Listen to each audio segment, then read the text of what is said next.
ያረጋ ከብልጽግና ስንብት አዲስ አበባ ብልጽግናን አፈረሰችው።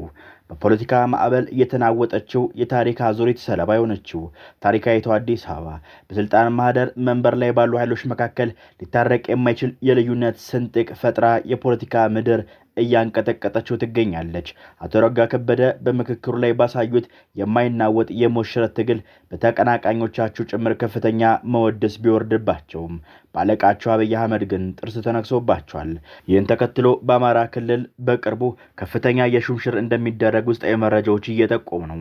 በቅርቡ በአማራ ክልል የጸጥታ ቢሮ ኃላፊ በመከላከያ ጀነራል የመተካቱ ስራ ሆን ተብሎ በስራ የተከናወነ መሆኑን እየተሰማ ነው።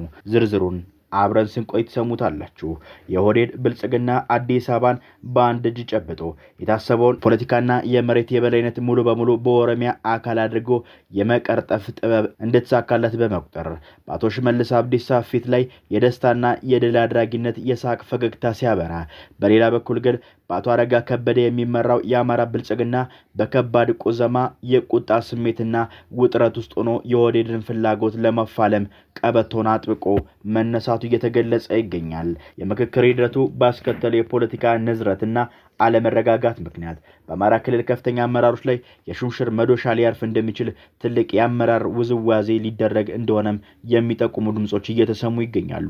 ሂደቱና ውሳኔው አንቀበልም በማለት ከኦህዴድ ፍላጎት ጋር የተጋጩ የአማራ ክልል ብልጽግና አመራሮች ከመንገድ ማስወገድና ቦታቸውን ለስላሳ አቋም ላላቸው አካላት ለመተካት የታሰበው የሹምሽር ዝግጅት በራሱ በክልሉ ህልውናና በብልጽግና ውስጥ የአንድነትና ሌላ የፖለቲካ እሳት የመለኮስ አደገኛ አቅምን አዝኗል። የብሔረ ብሔራዊቷ መዲና እጣ ፈንታ በአሁኑ ወቅት በሁለት ታሪክና የማንነት መጋጠሚያዎች መካከል እንደ ፍጭት ድንጋይ ከመሃል ወድቋል።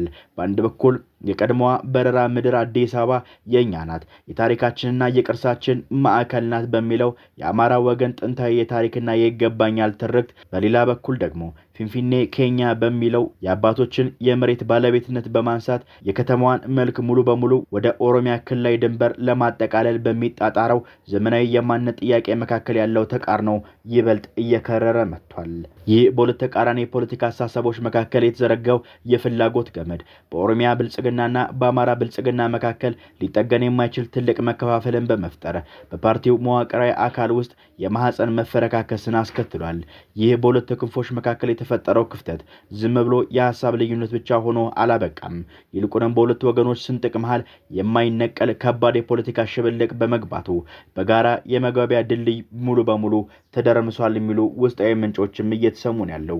ይህ ድራማዊ ስሜት ቀስቃሽ የፖለቲካ ፍጥጫ ላይ ዳግም ተቃዋሚ ፓርቲዎች የራሳቸውን አቋም በማንጸባረቅ እሳቱን ይበልጥ እያበራዩት ይገኛሉ። አብን የኮሚሽኑ ውሳኔ ግልጽ ወገንተኝነት የታየበትና አደገኛ ነው በማለት በፍጹም አጣጥሎ ታልፏል።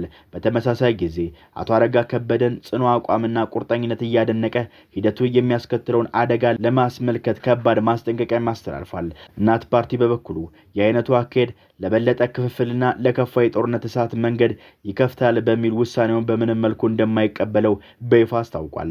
ኢዜማም ቢሆን አዲስ አበባ የሁሉም ብሔር ብሔረሰቦችና ህብረ ብሔራዊ መኖሪያ እንጂ የአንድ ወገን የኃይል የበላይነት የሚንጸባረቅባት አይደለችም የሚለው ጽኑ አቋሙን በማንሳት በተቃራኒ መስመር ላይ ቆሟል። የኦህዴድ ከፍተኛ ባለስልጣናት ያለ የሌላ አቅማቸውን የፖለቲካ ተጽዕኖአቸውና ማስጠንቀቂያቸውን ሲዘረጉት በአማራ ብልጽግና በኩል የሚሰማው ድምጻቸውን የሚያዳምጣቸው ወገን ጠፍቶ ማስጠንቀቂያቸው አየር ላይ ቀርቷል። ይህ የሽብልቁን ጥልቀትና የልዩነቱን ግዝፈት ቁልጭ አድርጎ ያሳያል። በዚህ ሁሉ ማዕበል መሃል ሀገራዊ አንድነትና ሰላምን ያመጣል ተብሎ ትልቅ ተስፋ የተጣለበት ሀገራዊ ምክክር ኮሚሽን ሂደት አዲስ አበባን የመስመር መለያየት የሙግት ማዕከል በማድረግ ልዩነቱን ይበልጥ አጋግሎታል። የኮሚሽኑ ገለልተኝነት ላይ የተደቀነው የጥርጣሬ ደመና የብዙዎችን አመኔታ የሸረሸረ ከመሆኑም በላይ የምክክሩን ህጋዊነት የውጤቱን ተቀባይነት ጥያቄ ውስጥ ጥሎታል። አብንና እናት ፓርቲ የመሰሉ ተቃዋሚ የፖለቲካ ኃይሎች ይኸውን አድለው በጽኑ በመቃወም ሂደቱ መሰረታዊ የፍትህ ሚዛኑን ስቷል ሲሉ አጣጥለውታል።